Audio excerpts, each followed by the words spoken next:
नमस्कार दर्शकों, मैं HP. Shastri, advocate high court Allahabad, कानून टीवी के इस मंच पर आपका कानून टीवी लीगल सीरीज में हार्दिक स्वागत करता हूं। देश में आज अगर किसी से पूछा जाए कि न्याय कब मिलेगा, तो जवाब मिलता है पता नहीं।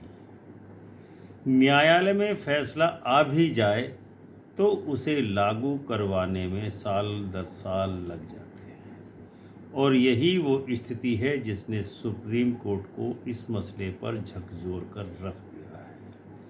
सुप्रीम कोर्ट ने खुलासा किया है कि देश भर में 8,82,000 से ज़्यादा क्रियान्वयन याचिकाएं आज भी लंबित हैं, यानी जिन अदालतों ने मामलों में फैसला सुना भी दिया, उनका न्याय अभी तक अधूरा है। और सुप्रीम कोर्ट ने सख्त लहजे में कहा है कि अगर डिक्री पारित होने के बाद उसे लागू करने में वर्षों लगते हैं, तो ये न्याय का एक उपहास है। न्याय का अर्थ और क्रियान्वयन याचिकाएं क्या होती हैं, सबसे पहले आपको वही समझाने का प्रयास करते हैं।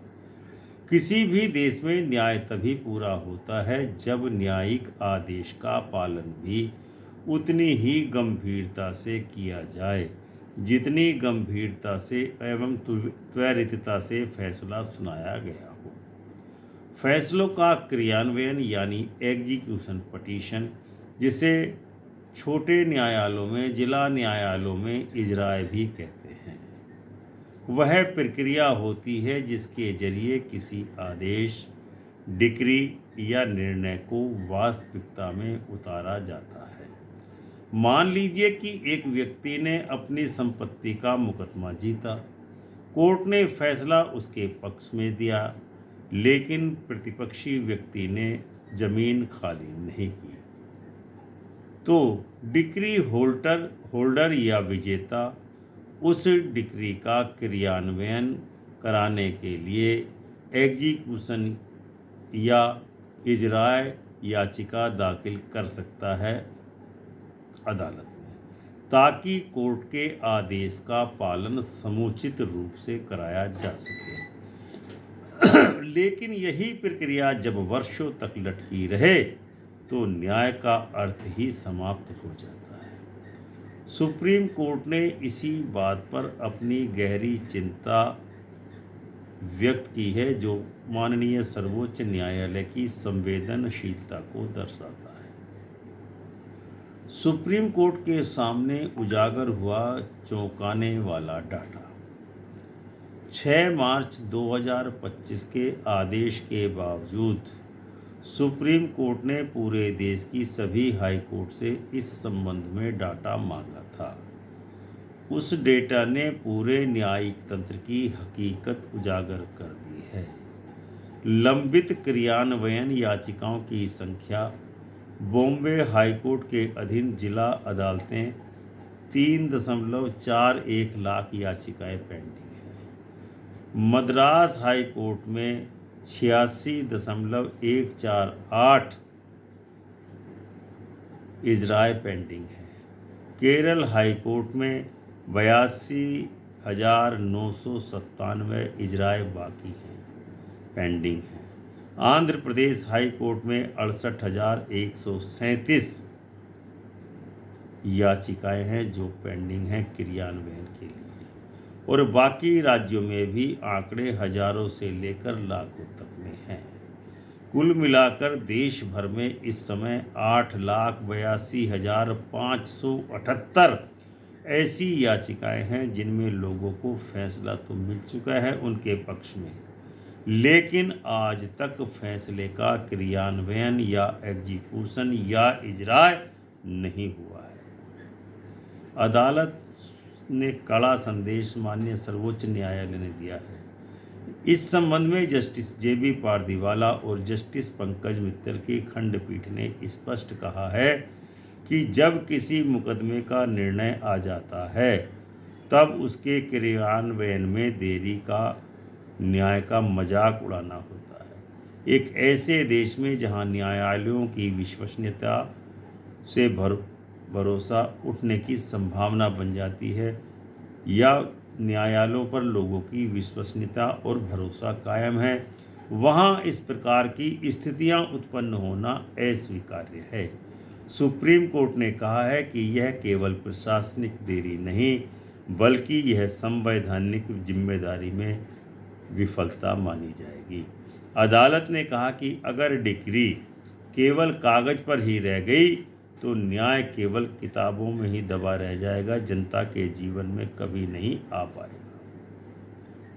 माननीय सर्वोच्च न्यायालय ने कर्नाटक हाईकोर्ट को फटकार लगाई है कड़े रूप में। सुप्रीम कोर्ट ने यह भी पाया कि कर्नाटक हाईकोर्ट ने सर्वोच्च न्यायालय के स्पष्ट निर्देशों के बावजूद भी आवश्यक डेटा प्रस्तुत नहीं किया है। खंडपीठ ने नाराजगी जताते हुए कहा कि यह न्यायिक अनुशासन के विरुद्ध है और एक गंभीर चिंता का विषय है। इसके बाद सुप्रीम कोर्ट ने कर्नाटक हाईकोर्ट के रजिस्ट्रार जनरल को 2 सप्ताह में स्पष्टीकरण दाखिल करने का भी आदेश दिया है। साथ ही कहा कि तुरंत अद्यतन आंकड़े प्रस्तुत किए जाएं ताकि वास्तविक स्थिति स्पष्ट हो सके।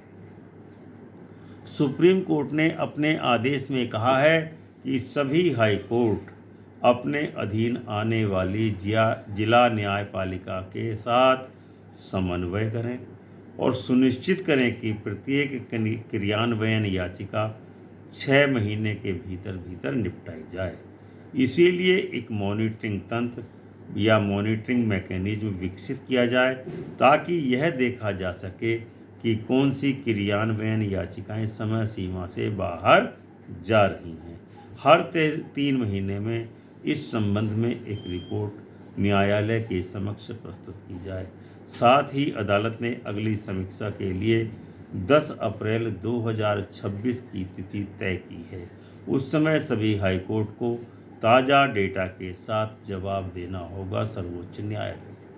सुप्रीम कोर्ट ने चेतावनी भी दी है कि अगर फैसला लागू नहीं हुआ तो न्याय बेकार हो जाएगा।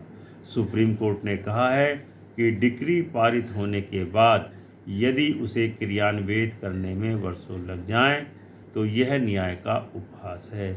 यह उस नागरिक के अधिकारों का हनन है जिसने वर्षों की लड़ाई के बाद अपने पक्ष में फैसला करा पाने में वो सफल हुआ था। यह टिप्पणी केवल प्रशासनिक नहीं बल्कि संवैधानिक दृष्टि से एक गंभीर चेतावनी भी है और सवाल भी खड़े करती है न्यायपालिका पर, क्योंकि संविधान के अनुच्छेद 21 के तहत जीवन और स्वतंत्रता का अधिकार केवल मुकदमे जीतने तक ही सीमित नहीं है, बल्कि उसमें न्याय का समय पर पालन होना भी शामिल है। न्यायिक व्यवस्था की विडंबना देखिए अब क्या है। भारत में न्याय पाने का औसत समय दुनिया में सबसे ज़्यादा है। मुकदमे सालों तक चलते रहते हैं और जब फैसला आता है तब तक उसका क्रियान्वयन कराना एक नई लड़ाई उसके जीवन में बन जाता है। राष्ट्रीय न्यायिक डेटा ग्रिड, इस संबंध में देश में 5 करोड़ से ज़्यादा मुकदमे लंबित हैं इस समय। अब अगर इनमें से जिनका निर्णय हो चुका है वे भी लागू न हों तो जनता का विश्वास न्यायपालिका में हरगिज नहीं रह सकेगा। सुप्रीम कोर्ट ने ठीक ही कहा है कि न्याय में देरी न्याय से इनकार के समान है, लेकिन जब न्याय लागू ही नहीं होता तो वह न्याय का विफल स्वरूप बन जाता है। जनता की दृष्टि से समस्या क्या है इस मामले में? क्रियान्वयन याचिकाओं के संबंध में आम आदमी के लिए न्यायालय जाना पहले ही एक कठिन प्रक्रिया के समान है। लंबे मुकदमे, भारी फीस, वकीलों की तारीख पर तारीख, और जब निर्णय आता है और उसके क्रियान्वयन के लिए फिर से वर्षों की लड़ाई लड़ी जाती है तो आम आदमी ऐसी न्याय व्यवस्था से हताश हो जाता है। इस प्रक्रिया में न केवल समय और पैसा बर्बाद होता है बल्कि विश्वास और उम्मीद भी टूट जाती है आम आदमी की न्यायालय के प्रति। यह स्थिति लोकतंत्र के तीसरे स्तंभ न्यायपालिका पर एक गहरा प्रश्न चिन्ह लगाती है। सुप्रीम कोर्ट ने यह आदेश देकर एक महत्वपूर्ण सुधार के लिए न्याय का द्वार खोला है। अगर हाई कोर्ट्स वास्तव में मॉनिटरिंग व्यवस्था बनाते हैं तो देश में न्यायिक क्रियान्वयन की रफ्तार तेज हो सकती है।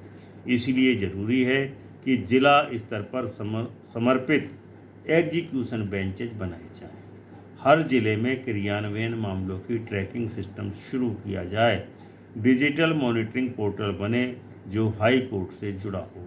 मासिक रिपोर्टिंग सिस्टम अनिवार्य किया जाए ताकि समय रहते उच्च न्यायालय तथा सर्वोच्च न्यायालय को आवश्यक डेटा प्रेषित किया जा सके।